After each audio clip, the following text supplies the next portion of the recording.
Hello, hi, Jeffrey Kin, Sarasota Rising Living Arts Festival, Sarasota, with Visit Sarasota's Behind the Masterpiece, where I get to talk to some of the incredible, talented people that make our cultural coast just shine.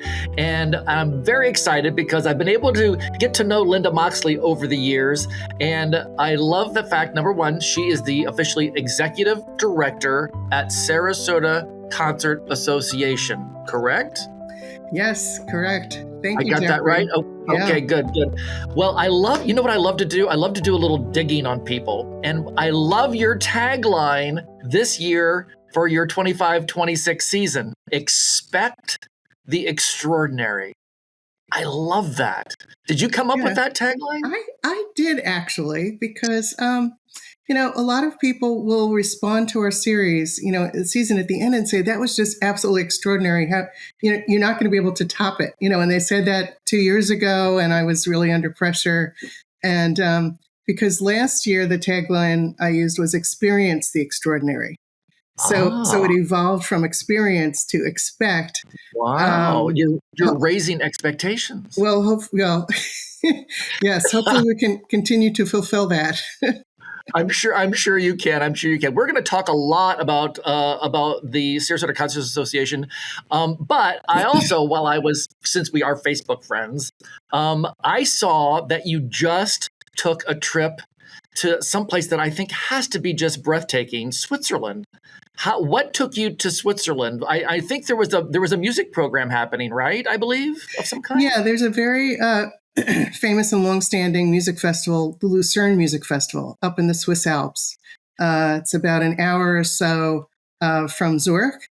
And one of our donors actually suggested to me 2 years ago, he said, have you ever thought of bringing a group to a European music festival? Because he and his wife go regularly.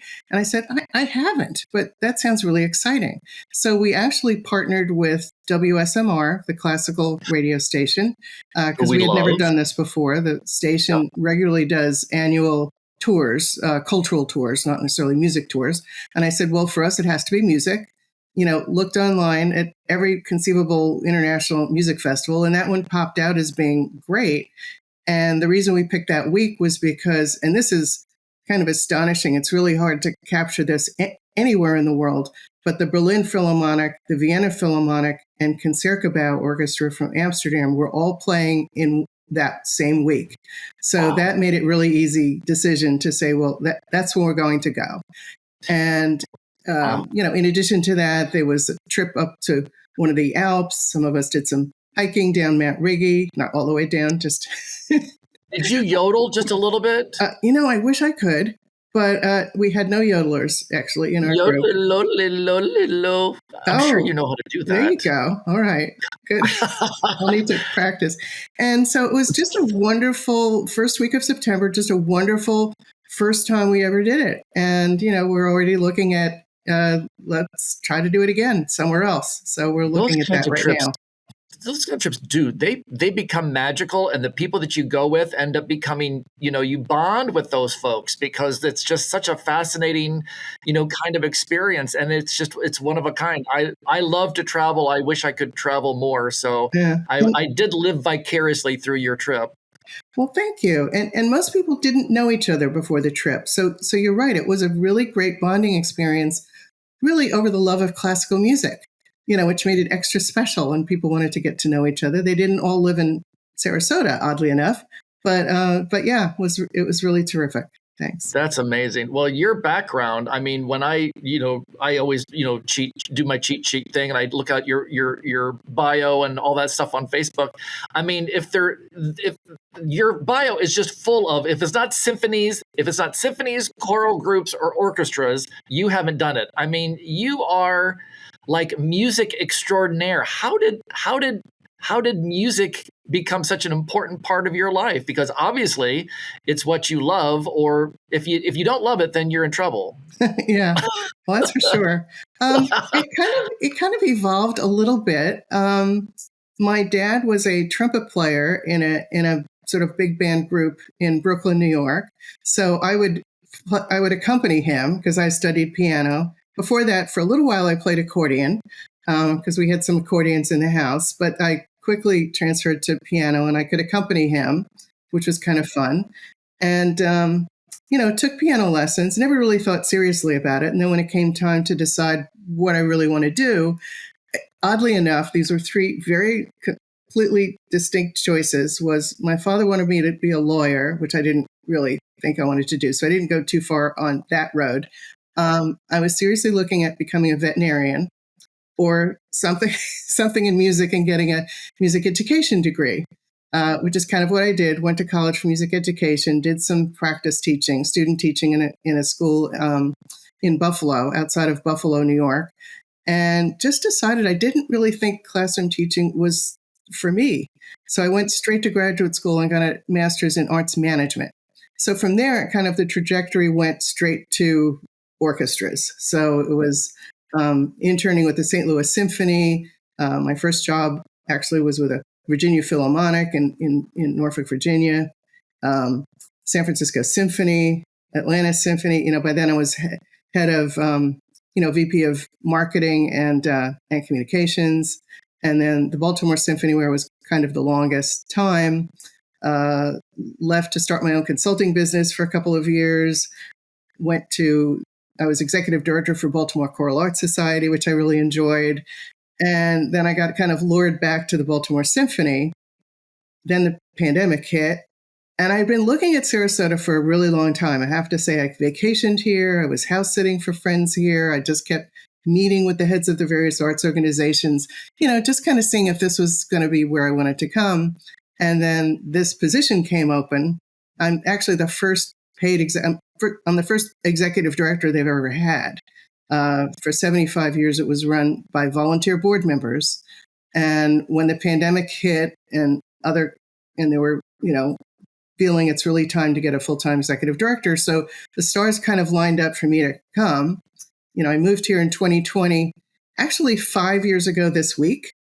As it happens, it's just like, wow, that really time flew. Why do I feel like I've known you for a lot longer? Isn't that crazy? It is. I do. I feel like you've been around. I feel like you've been a part of our cultural coast for so long. But yeah, I guess that's so nice. Yeah, well, I felt really welcomed here, which is really terrific, and the organization just really suited me as my next, job. There's always that, where am I going? How am I doing it? And the trajectory sometimes doesn't make any sense, but it seems like you have been just methodically, just really, kicking some major, major musical butt over the past, 20 years. Yeah. And this isn't the end for you, is it? There's more to come, I'm sure, right? We'll see. I mean, I'm really happy doing what I'm doing now. So I'm not a big planner, just because I find plans just don't really happen, especially in the arts. I think, I think you have to go where the opportunities are, but I'm just really happy here in this position in the community. And also I'm not, looking anywhere. And there's yes, but until someone sees this podcast and goes, No.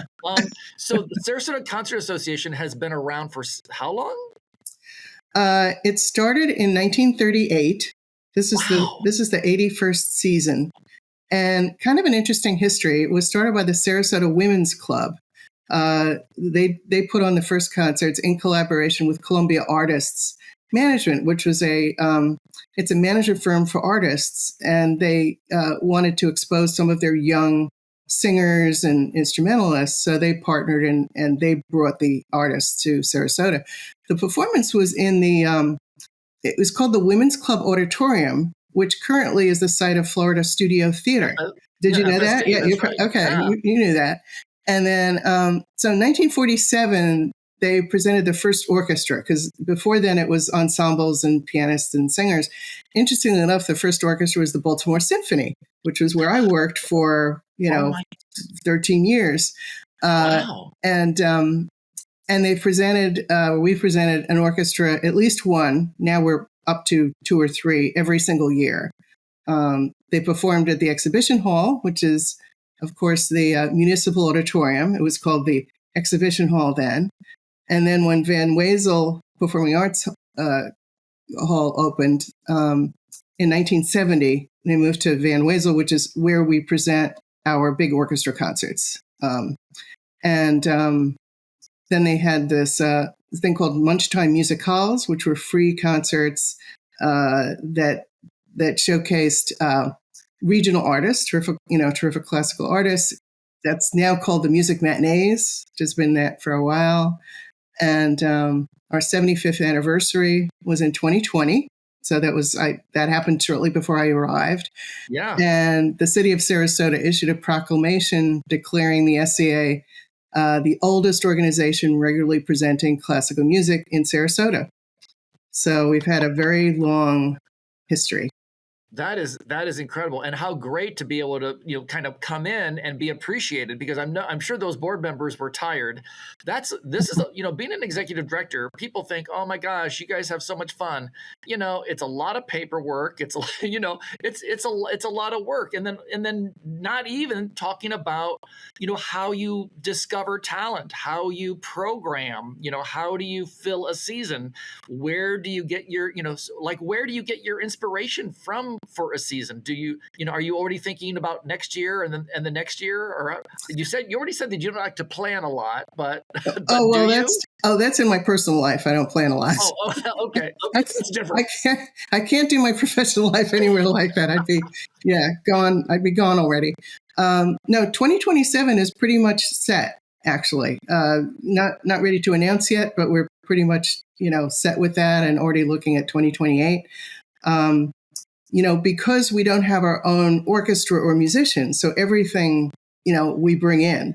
So whether it's an orchestra or string quartet or soloist, so a lot of that is talking with agents about who's touring when, and because the most of our, all of our concerts fall between January and March. If we can't hire an orchestra if they're coming in October or September, that's just too soon for us. So a lot of it is seeing what orchestras are touring. And they could be European orchestras, not just European, international orchestras, American orchestras. The Van Wezel is the only place that we can present an orchestra because it's the biggest stage and has the biggest backstage area, because these traveling orchestras bring musician, instrument trunks, wardrobe trunks. There's a lot of stuff they bring, when they go on tour. So, so Van Wezel is really the only place that we can present them. And then for our smaller chamber music, Riverview High School, or, Riverview Performing Arts Center, has just a lovely hall. It seats 1,000, so we can't put everything there. But people just love the acoustics, and it's just a really nice, intimate space for some of our chamber music. I love that band shell thing that comes up that Riverview High School has. What is that called? Because there's the side things, and then there's the thing that comes over the top. It's like a big foldable band shell. Is that what is that? It's cool, but that must obviously help with the acoustics in that large space. Oh, on stage. You mean on stage? On stage. Yes. Yeah. I'm looking at everything from the audience perspective, and look at you thinking, what is Jeffrey really talking about here? No, but it looks cool, and it always does. I think it really helps, kind of pull the sound. And this year, I was looking at your lineup, and there was just, I love classical music. But if things start to ring a bell with me, like, oh, I know them, I get excited, and you have an exciting season, and it starts. You have something happening in December, don't you? I believe. Yeah, Jeffrey, about 3 years ago, I said, well, why don't maybe we could do a holiday concert of some sort. And so that's kind of where that started. And so we've alternated between, like this year, we're presenting the Canadian Brass, which are 5 brass players. They've just celebrated 50 years. They're like in their 51st or 52nd season. Wow. Only the tuba player is original to the group. Oh, wow. There's somebody still that's an original member? Yeah, he was the founder of it, Chuck Dellenbach. He's in his 80s, and he still plays, and it's really fun. It's a really fun holiday concert, very approachable. Yeah. We do that in the Opera House, and then last year, Canadian Brass. Yeah. And then last year, every other year, we bring Chanticleer, which is a men's group, mostly Renaissance singing, but they do holiday things as well, from San Francisco. They're just phenomenal singers and great blend and all that. I So, was yeah. invited by a donor to go to the last year's, Oh, and it was yeah. just spectacular. Yeah. I think I've gotten in the last 2 years. I think I've gone to that. That was beautiful, and that is just all vocal, and it's just so impressive. And then I Mm-hmm. recognize some of the guys from the year before too. So they also Yes. get some new blood, but then there's some of the standby folks that you're used to. Yep, they do. So that's nice, and we do those in the Opera House, and then our regular season, our Great Performer Series, starts in January, ends in March, and this year we'll open with the Royal Philharmonic from London, followed by the Philadelphia Orchestra, and the conductor for the orchestra, Yannick Nézet-Séguin, is very. He's also the music director for the Metropolitan Opera Orchestra. But one of the really interesting things about him is if you've seen the movie Maestro with Bradley Cooper playing Leonard Bernstein, Yannick taught Bradley how to conduct like Bernstein, and it was the Mahler Resurrection Symphony, which is this huge thing. And in the movie, you see the last 5 minutes of it, which Bradley absolutely conducts. There's an earpiece that he has so that he can hear Yannick give him little things. But the interesting thing about Bradley Cooper, and he's talked about this in interviews, is that when he was 8 years old, he asked for a baton. He really wanted to be an orchestra conductor. So this was not just a little, let's just do this and we'll learn how to conduct. And Yannick said he did so well that he said, anytime you want to come back and conduct the Philadelphia Orchestra, let me know. That would sell some tickets, I think, don't you think? Having Bradley Cooper come in for just a couple of numbers there. Right, right. And Bradley invited Yannick and his husband to the Academy Awards because he was up for an Academy Award for acting in that. Anyway, he's a terrific, very charismatic conductor. So that should be great. Then we have the Danish String Quartet in February, and they're from Copenhagen. 3 Danes and a Norwegian cellist is how they describe themselves. And the 3 Danish guys met at summer camp many years ago and just sort of, kept performing together. And their concerts are really unique because they always do some kind of a medley of Norwegian melodies, which apparently people hear and they say it's just beautiful and exciting. And then we have a young pianist, Alexander Malofeyev. He's 23 years old. He's just. I was wondering. I wrote that down. Yeah. And I'm like, I'm going to let her say that name because I'm never going to come up with it. What was it? Malofeyev? Yeah. Perfect. Yep. Wow. Alexander Malofeyev. Yeah. He's Russian. Look that up. You'll wonder how to spell it, just so you know. Yes. Yeah. And he won an international competition when he was 13, for young musicians. So he's been so, he looks like he's 10 years old. I mean, his picture he's very young, but we're really excited to have him because he's just selling out. He has this following, people just go crazy for him. So I think that'll be a real nice treat for us. And then, let's see, I think I mentioned did I mention all of them except, Joshua Bell. Joshua Bell. And the Academy of St. Martin in the Fields. And, he's Grammy Award winning violinist. He's very, he's a huge audience favorite. And he has an interesting story because in 2007, you might have read this in the papers where he was part of Stop and Hear the Music Metro experiment. So he was busking anonymously in DC, in a DC metro station. Mm-hmm. And out of 1,000 people who passed by, only 7 people stopped to actually listen for more than a minute. And, when you're busking, you have your hat out there or something, or a plate. Mm-hmm. And he collected $32.17, including... And his violin was a Stradivarius. Is that correct? Exactly. Yeah. Worth $4 million. Right. And of that $32, there was a $20 bill from the only person who seemed to recognize him, So So he did get. Oh, I didn't see that part where someone realized who he was. yeah, someone recognized him, and so it's kind of funny that $20 of the $32 was from someone who recognized him. You know what? I love things like that. That's like the Banksy that they did an art fair in New York City, and they put like 12 Banksies, and this guy just sat there and he couldn't sell them. Nobody would buy them. And then some family came and said, "Oh, we just bought an apartment," and they bought like 6 of them for like $30. They actually negotiated down like to $30 for these original Banksies. Our arts world is so small, though. I mean, and to have an experience like that is so cool. We need some of that fun in Sarasota. Yeah, and there was actually a documentary made about it, about Joshua Bell, and the experiment was to highlight how people's attention and appreciation for beauty can be affected by context and perceived value. So whereas you might be sitting in a concert hall listening, you hear it and process it differently than if you're running for a train or something. So it's really very interesting. Art is where you find it. Mm-hmm. Have you ever felt like, hey, these are somebody that I really want to work with, and they really go above and beyond, and you're like, so do you have your favorites that you kind of like to try to every other year kind of bring in because you're so fond of them, or do you try to do an eclectic palette every year? Do you try to how much do you shake it up? Yeah, we try to do something different every year because we only have 5 concerts, so usually there's one string quartet. So every year for the past, numbers of years, we try to do a different quartet if we can. And the same with the pianists. Like we probably won't bring these pianists back because we only have one slot and there's like a zillion fabulous pianists out there.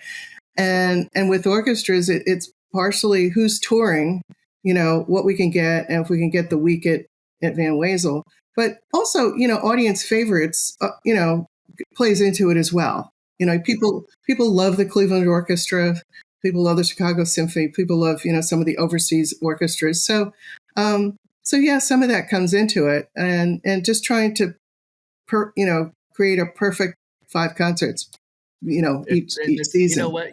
You make it look really easy too, just so you know. You're always so calm, cool, and collected, and I'm always like the expected father, like freaking out. I've never seen you not like, hello, hi, how are you? Well, thank you. I mean, you're always so calm, cool, and collected. I love it. So obviously, are you selling a series for January, February, March, and April? Yes, it's a 5 concert Great Performer series, and then we also do a choose 3 concerts of all 6. So it could include Canadian brass as well as the 5 that I just described. So you could choose 3 concerts, and you save 20% if you buy the Great Performance Series, 10% if you buy the choose 3. And single tickets are on sale too right now. So any of those concerts, can be purchased. And then listen, the music. folks, I'm just going to put in a plug. Help the arts out. Buy a ticket to a show. I mean, we're getting beaten up all over the place. So buy a ticket, right? Attend, show up, right? Okay. Oh, you can go on. Sorry, I just had to get that plug in that's there. Okay.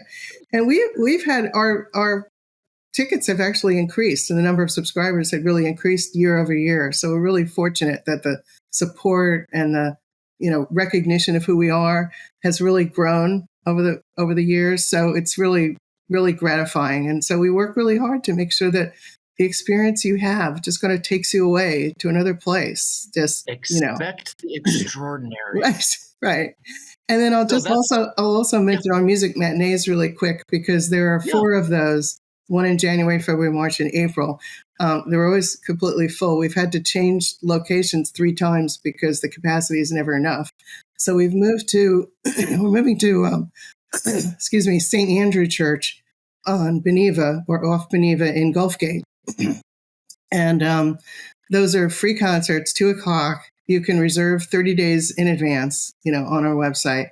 And there, it's not always classical music. So we have Ensemble New SRQ. We have a guitarist, Jonathan Godfrey, Sarasota Opera Studio artists. Those are the young opera singers that get a chance to perform. Yep. Yeah. And then Hot Club SRQ, which is kind of a gypsy jazz band that plays all around, Sarasota. It's really a terrific group. And you guys do that for free? Yeah, we do it for free. People have to register. It's always full. It should be. Yeah, it totally is. Yeah. And it's Yeah. it's a nice way for us to, give back to the community, but also give some of the regional artists a chance to perform that might not have a lot of, performance opportunities. I mean, they have to be great and they have to be from Florida, preferably from this region. So we do, Right. we don't just bring anybody in. That's So, really nice that you yeah. have a worldly kind of outlook, and then you have a next door neighbor outlook. Yeah. That's a good juggle there. That's a little bit of juggling. So the website is scasarasota.org, right? Yes. Yes. And I'm sure Reed's going to flash that up on the screen. And then for tickets, 941-966-6161, Yes. which is a good phone number. And we're on Facebook too. So you can, the nice thing about, if people like us on Facebook, I take a lot of the photographs myself. So people will find pictures backstage or after performance or things that, that I get with donors or, some of the performance. And some of them are very nice, fun, informal things. Or people who are, some of the artists who are practicing, musicians, like the day before they might be arriving. So anyway, so there's some things there that we share, and it's also on our website as well. A life in the arts isn't easy, and you seem to have found a good balance. What do you do in your spare time? What just helps Linda relax? And you can't like sit and listen to the radio, so because that's musical. What makes you balance yourself out? Interestingly enough, I go to a lot of other performances, and though you might think that I'm very calm on the outside, I'm not calm on the inside for my own concerts because I'm always worried about everything that could possibly happen. So I go to a lot of, I go to the orchestra, the Sarasota Orchestra, the opera, Oslo Rep, chamber music, things like that. I also have a baby grand piano that I've had with me since I worked at the San Francisco Symphony. So I've had it for, many years. I brought it with me. Have you been schlepping that thing around the country all these years? Yep. But yeah, no, I love that kind of stuff. I love going to art museums, member of the Ringling Museum, Selby Gardens. I just think that one of the real attractions for me for here, in Sarasota, is the region is just filled with so many fabulous things, whether it be nature or, culture, arts, theater. I mean, there's just a ton of things to do here. And I feel like I don't have enough time to do them all. But I'm terrible. So yeah, you get everyone says, "Oh my gosh, Jeffrey, you're so busy." It's like, why shouldn't you be? We live where everyone vacations. Yeah, and I see you everywhere too, Jeffrey. You go everywhere as well. That's really I love to watch other people sweat sometimes too. So being an audience member is a lot of fun. Not being in the spotlight. You're amazing. Thank you so much for your time and break legs. What do you say to musicians when you don't say break a leg to musicians, right? I don't think we say anything really. Oh, Good really? luck. Have fun. Just be better. That's what I say. I say have fun. Have fun. Well, thank you for having fun with me for the last 20-some minutes. I appreciate you so much and all that you do for our community. Thanks for your time. I appreciate you. Well, thank you, Jeffrey. And we appreciate all that you do for the community as well. Yeah. I do my best. That's all I can say. So thanks, everybody, for listening. It's been with Linda Moxley with Behind the Masterpiece. Visit Sarasota's wonderful way to have a conversation with our area arts leaders. Thanks so much for listening. Take good care. Thank you so much for watching. Thank you so much for listening. This has been Jeffrey Ken as a part of Visit Sarasota's Behind the Masterpiece. We love listening to our arts practitioners, and we want you to listen as well. So make sure you join us at sarasotapodcast.com, and we'll see you at the next interview.